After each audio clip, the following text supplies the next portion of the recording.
वक्रतुंड महाकाय सूर्यकोटि समप्रभ निर्विघ्नं कुरु मे देव सर्वकार्येषु सर्वदा। जय झूलेलाल। अॼु मां तव्हांखे ॿुधाईंदसि श्री गणेश चौथ जी विर्त जी कथा। रिद्धियुनि सिद्धियुनि जे दाता श्री गणेश चौथ जी कथा हिन तरह आहे। रतनपुर सार नाले शहर में हिकिड़ो शाहूकार महापुरुष अजीत कुमार नाले रहंदो हो, जंहिं वटि धन पदार्थ ऐं संसारी सुखनि जी का बि कमी कान हुई, फ़क़ति पुत्र संतान कोन हुयुसि। हुन ज्योतिषनि खां संतान थियण जो उपाय पुछियो। जिन चयुसि त हे अजीत, जेकॾहिं तुंहिंजी स्त्री रिद्धियुनि सिद्धियुनि जे दाता श्री गणेश गजपति जो विर्त रखंदी त तव्हांजी मनोकामना ज़रूरु पूर्ण थींदी। अजीत कुमार पंहिंजे स्त्री रामदेवीअ खे श्री गणेश चौथ जे विर्त रखण जी विधि ॿुधाए पाण मुसाफ़िरीअ ते रवानो थी वियो। हुन जे वञण खां पोइ रामदेवीअ श्री गणेश चौथ जो विर्त रखियो। व्रत जे फल करे अति सुंदर पुत्र पैदा थियो, जंहिंजो नालो श्याम सुंदर कुमार रखियो। होॾां 7 सालनि गुज़रण खां पोइ जॾहिं अजीत कुमार वतन ते वापसि वरियो, हुन जो जहाज़ रतनपुर सार जे कंठे ते समुद्र में गपी पियो।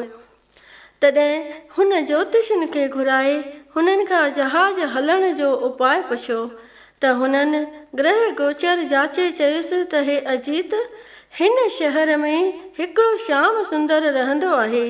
उहो जॾहिं हिन जहाज़ ते पंहिंजा पवित्र पेरा घुमाईंदो तॾहिं हीउ जहाज़ हलंदो। अजीत कुमार हिकदमि माण्हू मोकिले हुन बालक खे ॻोल्हे घुरायो।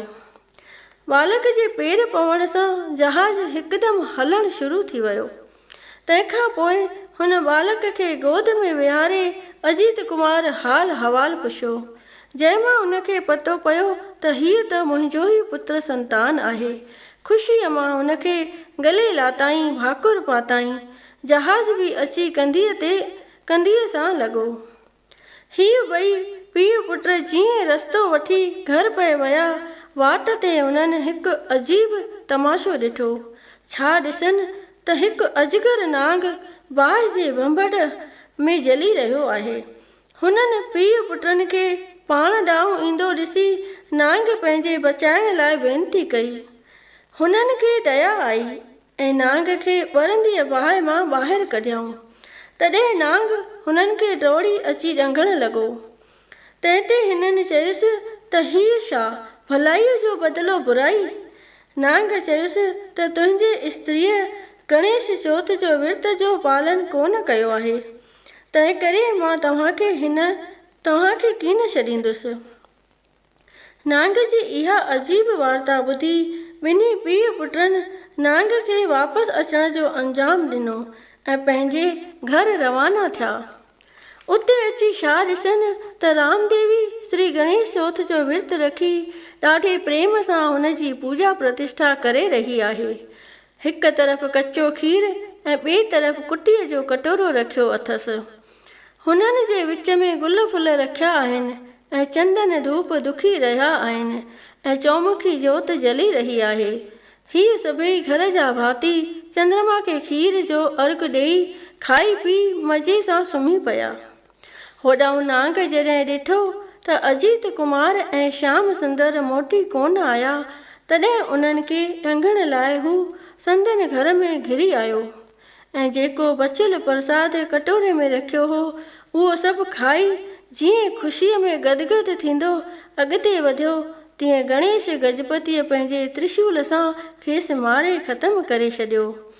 सुबुह जो अजीत कुमार जॾहिं नांग खे मोल ॾिठो तॾहिं रामदेवीअ खे कावड़जी चयाईं त छा हीउ पाप तो कयो आहे?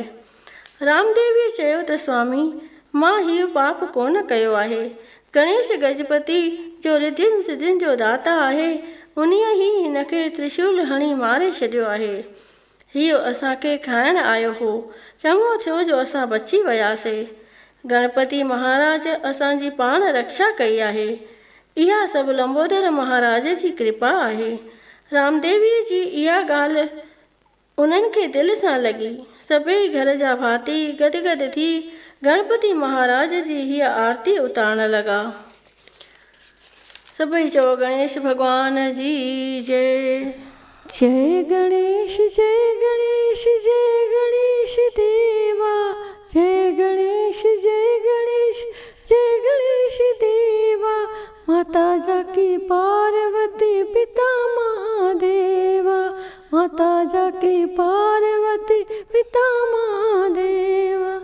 एक दंत दयावंत चार भुजाधारी, चार भुजाधारी। मस्तक सिंदूर सोहे मूसे की सवारी, मूसे की सवारी। हार चढ़े फूल चढ़े और चढ़े मेवा, लड्डुअन का भोग लगे संत करे सेवा। जय गणेश जय गणेश जय गणेश देवा, माता जाकी पार्वती पिता महादेवा। अंधन को आँख देते कोड़ियन को काया, कोड़ियन को काया। बांझन को पुत्र देते निर्धन को माया, निर्धन को माया।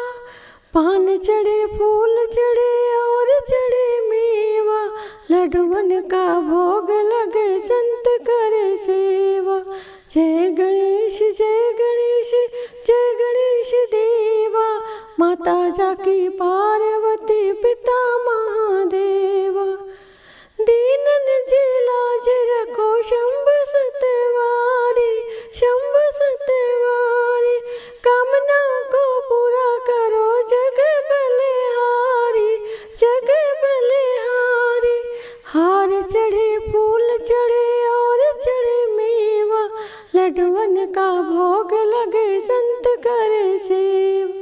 जय गणेश जय गणेश जय गणेश देवा, माता जाकी पार्वती पिता महादेवा। रिद्धि देत सिद्धि देत बुद्धि देत देवा, बुद्धि देत देवा। सूर्य शाम शरण आयो सफल की जो सेवा, सफल की जो सेवा। हार चढ़े फूल चढ़े और चढ़े मेवा, लड्डुअन का भोग लगे संत करे सेवा। जय गणेश जय गणेश जय गणेश देवा, माता जाकी पार्वती पिता महादेवा, माता जाकी पार्वती पिता महादेवा, माता जाकी पार्वती पिता महादेवा। कर्पूर गौरम करुणावतारम संसार सारम भुजगेन्द्रहारम। सदा वसन्तं हृदयारविन्दे भवं भवानी सहितं नमामि। मंदारे माला कुलतालकाय कृपाल माला शशिशेखराय। दिगंबराय च दिगंबराय ओम नमः शिवाय ओम नमः शिवाय। त्वमेव माता च पिता त्वमेव, त्वमेव बन्धु च सखा त्वमेव, त्वमेव विद्या द्रव्यं त्वमेव, त्वमेव सर्वं मम देव देव। गुरुर्ब्रह्मा गुरुर्विष्णु गुरुर्देवो महेश्वरा। गुरुर्साक्षात् परं ब्रह्म तस्मै श्री गुरुवे नमः, तस्मै श्री गुरुवे नमः। बोलो श्री गणेश भगवान की जय, बोलो गौरी शंकर भगवान की जय।